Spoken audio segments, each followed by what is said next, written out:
get all the news from WTCN TV's expanded news gathering facility. WTCN TV, Channel 11. This is KARE 11 News at 10.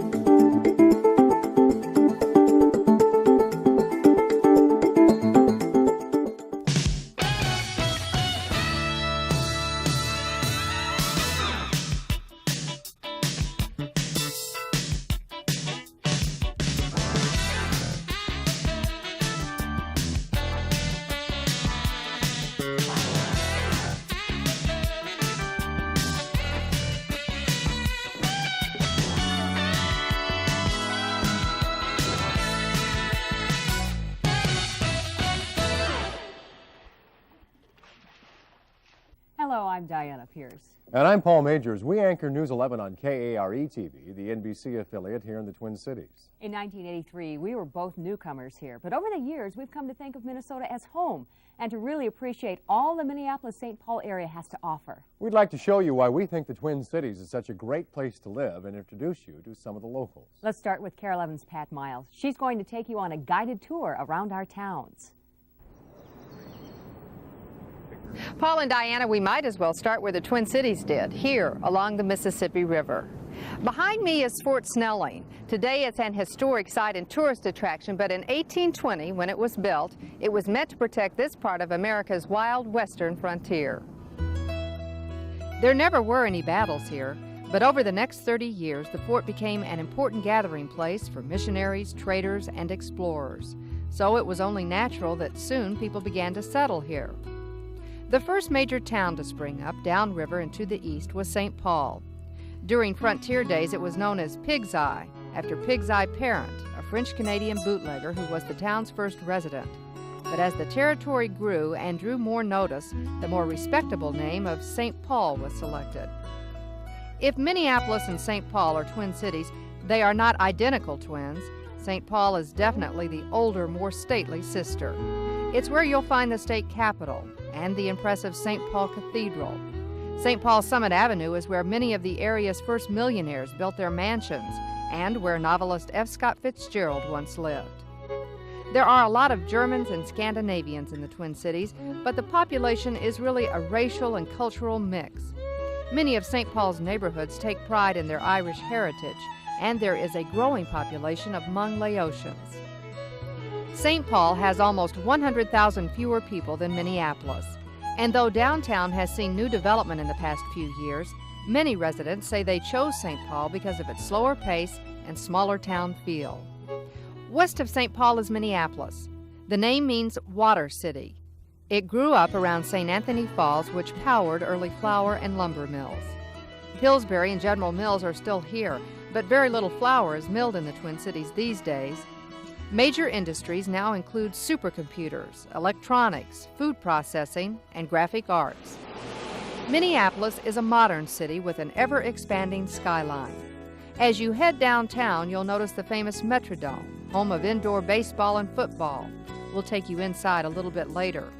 The focal point downtown is the Nicollet Mall and the IDS Tower. It's surrounded by shiny new office buildings, stores, and restaurants.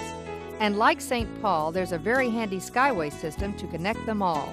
We really appreciate that in the winter. Southwest of downtown is one of the landmarks of Twin Cities cultural life, the Guthrie Theater. It's right next to the Walker Art Center and the Sculpture Garden. The arts are very important to us in the Twin Cities. In fact, the metro area has more nonprofit arts activities than New York City on a per capita annual budget basis. The Twin Cities have a lot of things going for them, but one of the things we like the best are the lakes. This is Lake Calhoun. It's located just west of downtown Minneapolis. Now, in nice weather, you'll find not only sailing and windsurfing on this lake, but people jogging, walking, biking, rollerblading all around it. There are 5 major lakes in Minneapolis, but there are more than 900 lakes throughout the metro area. The Twin Cities Park System is one of the most extensive and well-developed in the country. Beautiful parkways line both sides of the Mississippi, and there are more than 70 miles of bike trails just in Minneapolis and St. Paul. Getting around the Twin Cities isn't hard. The two downtowns are only 9 miles apart. Minneapolis in Hennepin County and St. Paul in Ramsey County are in the middle of the 7-county metro area. Interstate 94 runs east and west. I-35 runs north and south. Two belt lines, I-694 to the north and I-494 to the south, serve the near suburbs. Minneapolis-St. Paul International Airport is between the two cities, about 10 miles south. That should give you a pretty good orientation, but there is another system Twin Cityans use for navigation, the Dales. Minneapolis and St. Paul are both big shopping towns. We're especially fond of turning old warehouses into shops and restaurants. But the Dales, a series of suburban shopping malls, have a special place in our hearts. Not many people know this, but Southdale was the first fully enclosed, climate-controlled suburban mall in the country. It worked out so well that we now have Ridgedale, Rosedale, and Brookdale sprinkled throughout the metro area. So, Paul and Diana, if you ever get lost, just ask somebody for the nearest Dale, and they are sure to point you in the right direction. Thanks, Pat. Now, here are some other things you might like to know about the Twin Cities. Our school system has an excellent reputation. Minnesota's high school graduation rate is the highest in the country. We have a unique open enrollment system so kids can choose to attend schools outside their districts.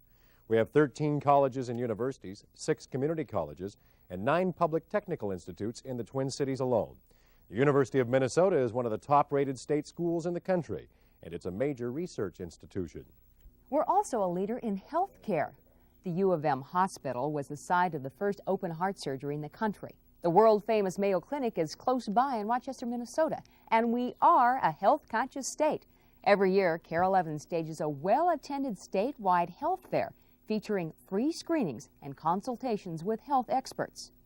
When it comes to the cost of living, the Twin Cities is very close to the national average. A study by the American Chamber of Commerce Researchers Association ranked urban areas by relative price levels for consumer goods and services. The nationwide average was 100. Minneapolis scored 102.5. St. Paul scored 103.4. That's lower than in comparable sized cities like Atlanta or Seattle. Even though the Twin Cities is the 16th largest metro area in the U.S., it is not in the top 20 when it comes to crime. The 1988 edition of Places Rated Almanac rated 329 metropolitan areas for incidents of violent and property crime. The Twin Cities ranked 151st on that list. The same book rated Minnesota #1 when it comes to caring about the environment. A 1983 study by the Washington-based Conservation Foundation gave Minnesota high marks for environmental spending, land use planning, and tax breaks for solar energy projects. Finally, some facts about the population. There are 2.2 million people in the 7-county metro area, and the fastest growth over the past decade has been in the western and southern suburbs. The population of the Twin Cities has a higher income than the national average, and we're also younger. More than half the people in the Twin Cities are under 30. Hi, this is Governor Rudy Perpich. For many years, I've enjoyed the high quality of life that Twin Cities have to offer, and I'm convinced it's the best metropolitan area in the country. From good jobs to friendly neighborhoods to an active and diverse nightlife, Minneapolis-St. Paul is a great place to live. So welcome to the Twin Cities.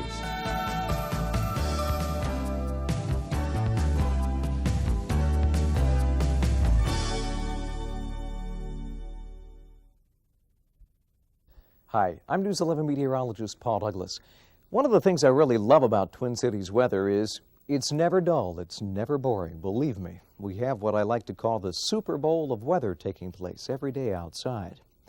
50 days out of the year, the weather is potentially life-threatening. Blizzards, tornadoes, floods, hail, something in the forecast that could really ruin your day. 100 days out of the year, we have at least an inch of snow on the ground.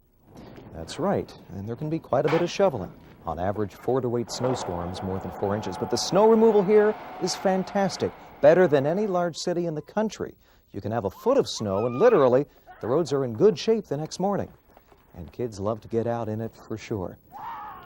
One thing we are not is the snow capital of the United States. Here in the Twin Cities, we have an average yearly snowfall of about 46 inches, give or take. Compare that to 109 inches in downtown Syracuse, or how about even 60 inches in Denver? Stories of constant bitter cold are also very much exaggerated. Take a look at our average highs and lows during a typical year. January, the normal high is about 20.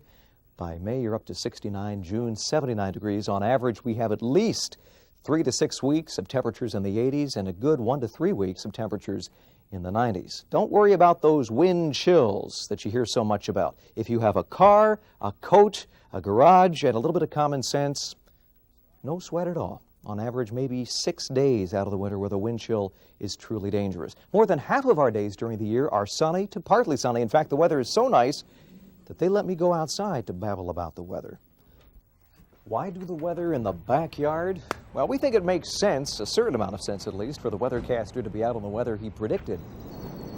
The backyard can be a lot of fun, but I guarantee you, when the weather is life-threatening, I will not be standing out here.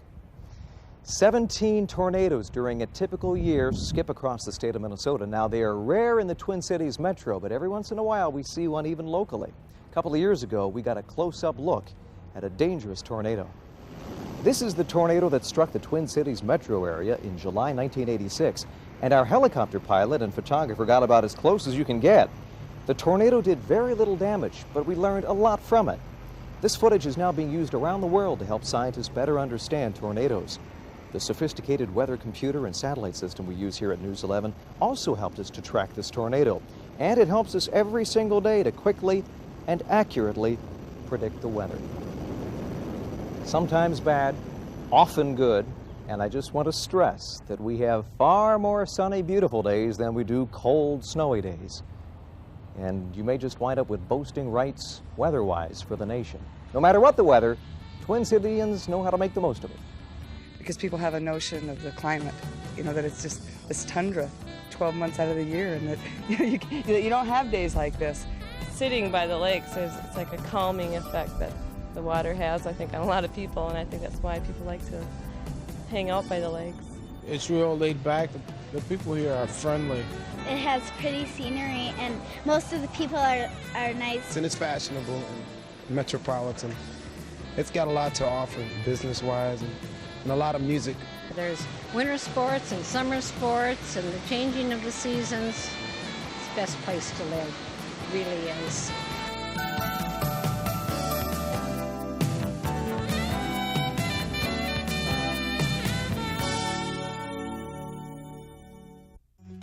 One of the really outstanding things about the Twin Cities is that no matter where you live, you're within walking or biking distance of a park.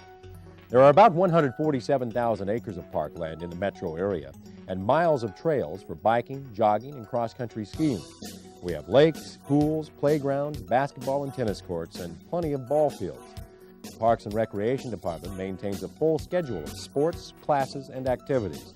So finding something to do on the weekend is never a problem. Looking for something to do with the kids? The Children's Museum in St. Paul is a place for them to have some hands-on fun. There's even a working replica of the News 11 set. St. Paul also has a renowned science museum with an Omni-Theater. There are 2 zoos, the Como Zoo in St. Paul and a larger Minnesota Zoo in Apple Valley. Valley Fair in Shakopee is an amusement park with more than 55 acres of rides, shows, and entertainment. And while in Shakopee, you can see horse racing at nearby Canterbury Downs. Almost every town in Minnesota has some kind of local celebration. One of the oldest is the Winter Carnival in St. Paul. It began in 1886 as a way to show the rest of the country we know how to enjoy the cold weather. The 10-day celebration includes a torchlight parade and the storming of the Ice Castle, which represents the overthrow of the winter season. Summer brings the Aquatennial, Minneapolis' celebration of the Water City. There's a parade, entertainment, and the classic milk carton boat race. Minnesota State Fair is one of the biggest in the country. It's held in September at the State Fairgrounds in St. Paul. Besides the rides and exhibits, Minnesotans always look forward to what new fast food on a stick will turn up at this year's fair. Eating out is a favorite pastime for Twin Cityans, especially in outdoor gardens when the weather's warm. There are hundreds of restaurants to choose from, and you can find almost any ethnic food you can think of. Local newspapers and magazines often poll readers about their favorites. A great way to keep up on the dining scene as well as arts and entertainment is the KARE 11 Twin Cities Directory. It's free, and you can pick one up at convenience stores and restaurants all over the Twin Cities.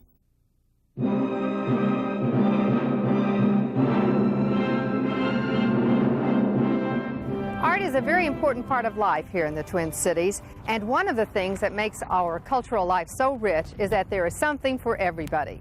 Take the Sculpture Garden, for example. Here you can do a serious study in modern art, or you can just sit back, put your feet up, and relax. And it's located right across the street from two world-renowned institutions, the Walker Art Center and the Guthrie Theater. The Walker houses an extensive collection of modern art, as well as frequent special exhibits. It also sponsors a film and lecture series. The Walker, along with the Minneapolis Museum of Art in St. Paul, the Art Institute in Minneapolis, and dozens of private galleries, makes it easy to stay in touch with the visual arts. Blow, Gabriel, blow, Gabriel. Come on and blow, Gabriel, blow. Next to the Walker is the Guthrie Theater. It's famous for its unique staging and fine acting. Though it is the best known, there are more than a dozen other theater companies in the Twin Cities as well, doing everything from classics to comedy to experimental work. The Children's Theater is famous for colorful staging, especially for young audiences. Music lovers in the Twin Cities are blessed with two major orchestras. The St. Paul Chamber Orchestra plays in the unique and beautiful Ordway, and the Minnesota Orchestra plays in the ultra-modern Orchestra Hall in Minneapolis. There is opera and oratorio and a full season of dance, both ballet and modern. And in the summer, you can hear music in the open air at many Twin Cities parks. If you add to all of this a vital literary, film, and video community and all sorts of local non-classical music, it becomes clear that the Twin Cities have everything a major metropolitan area should have. But what is there about us that's unique? Who can turn the world on with her smile? Well, there's Mary Tyler Moore, or at least her character in that 1970s series. Remember Mary throwing her hat in the air in the middle of Nicollet Mall? We all do. And yes, her house is here in the Kenwood section of Minneapolis. The outside of it, anyway. The inside never existed except as a set in a studio. And it says a lot about us, I think, that real people still live here. It hasn't been turned into a souvenir shop. She wore a raspberry beret, the kind you find in a second-hand store. How about that other Twin Cities legend, Prince? He really does live here in a purple palace on Lake Minnetonka, a western suburb. This is Paisley Park, the multi-million-dollar soundstage and recording studio Prince built so he wouldn't have to take his business out of town.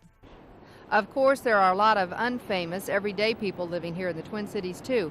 Maybe not quite as colorful as the ones Garrison Keillor used to talk about on his Prairie Home Companion radio show, but interesting nonetheless.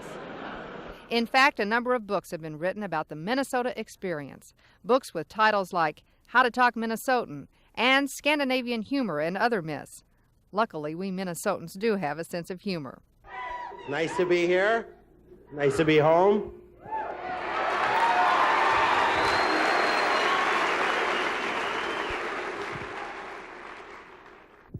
That was always fun, wasn't it, snowball fight? I was always the kid who made the snowballs. I'll make them, you guys throw them at each other. Because we all have that image or that real life pain of getting hit in that ear with the ice ball. You know what I mean? Getting hit right in the ear with an ice ball. I don't care how tough you are. Ah! Oh!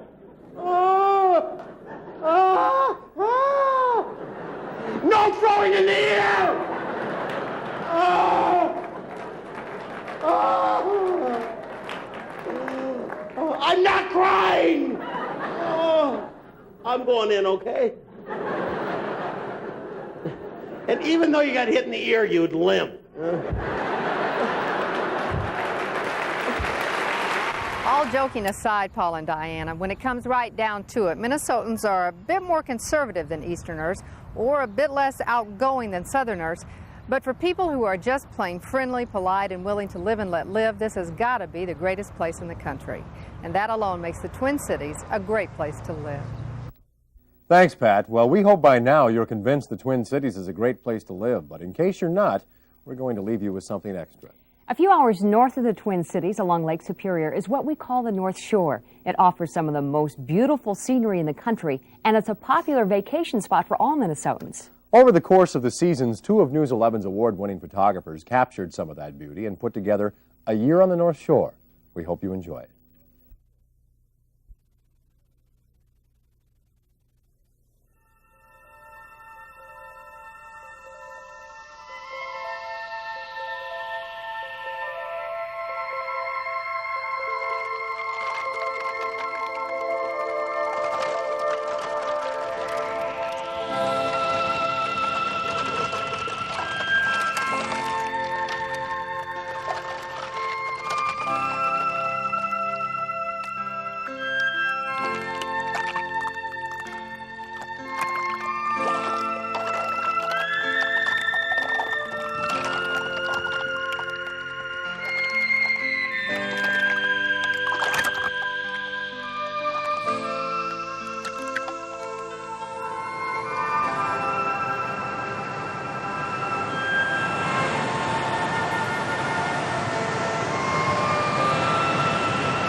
quiet here. The visitors come.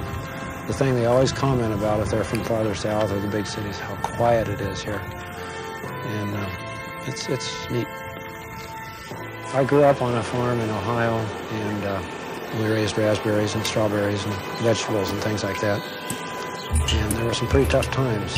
And it's good physical work. It's a time of year when everything is mud and slop around, and there isn't a lot of outdoor activity that you can participate in. And so it really fills a block of time from the time the snow starts to melt until the grass turns green, when there's a lot to do. We start getting ready for maple season right after Christmas. We begin to put the bag holders together and do little odd jobs that always have to be done, and it's the same kind of anticipation as planting the garden in the spring, or I suppose for people who live in big cities, mowing a lawn and planting a flower bed. When we're running at night here in the sugar house and the lights are on and the steam is going up, and it's just like it's a festive occasion, really, kind of, and yeah, it's a great life.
Summer on the North Shore is beautiful.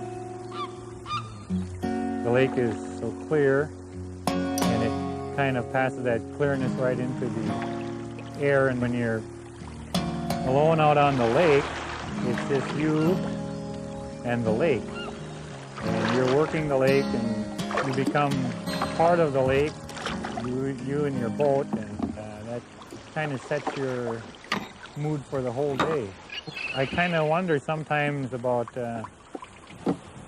my ancestors, my relatives, 4 generations back, that could have been sitting in the same area or the same wooded shoreline, only in maybe a bark canoe or a wood skiff of some kind, and wondering back themselves to what kind of people had been there 200 years before them. And so I think it just makes me feel good, I guess is all I can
A lot of times in the evening or early morning hours when weather conditions change, You can get just really neat photographs of Lake Superior. The natural beauty that's here, it's hard to capture on film and do it justice because it's so beautiful. But it really gives you that good, neat feeling when you can actually have one or two that just turn out and really capture that moment.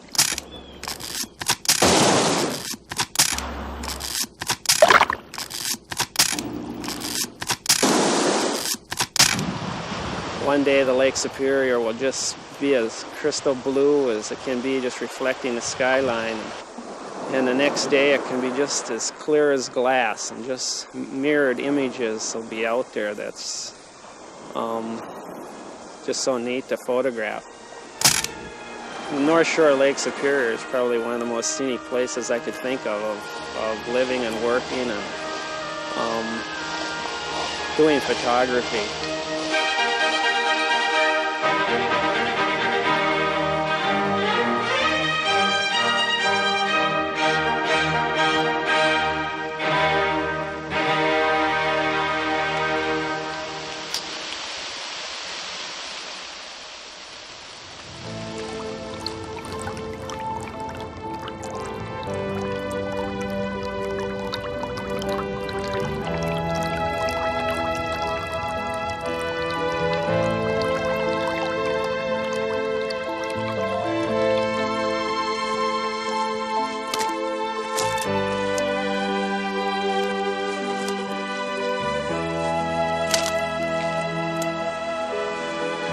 It's a different type of beauty this time of year. The leaves have fallen and you don't have the warm orange and yellow colors of autumn.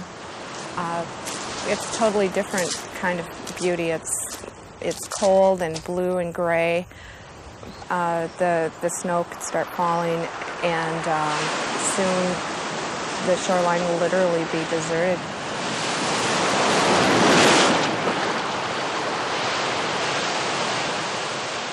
It's a very powerful time of the year, very lonely time of the year. It's still beautiful. There's still a lot to see and a lot to appreciate about the shoreline.